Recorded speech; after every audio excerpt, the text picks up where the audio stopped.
Vous avez la parole. Merci, Monsieur le Président. L'agenda européen sur la migration n'est pas à la hauteur pour empêcher les morts en Méditerranée et pour faire face à la crise humanitaire qui se joue effectivement à nos frontières. On reste dans la même logique avec les 4 piliers. Mais quand on entend la réaction des États membres, on est consterné.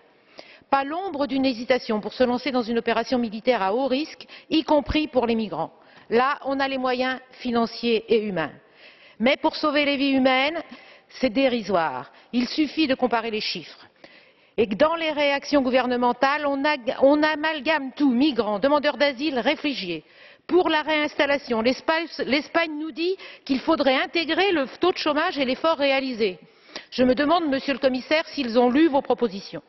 La France, que cela remet en cause le principe de subsidiarité en matière d'asile. Et je passe sur la Grande-Bretagne, la Pologne, la Hongrie, la République tchèque et les pays baltes qui ne font pas beaucoup d'efforts en la matière. On est en plein délire.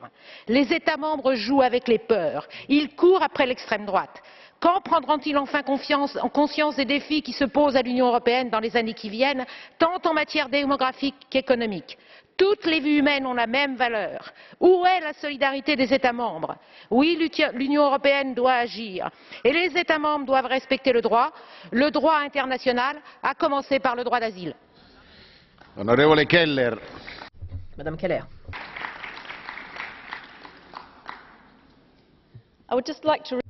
J'aimerais nous rappeler ici ce dont il s'agit.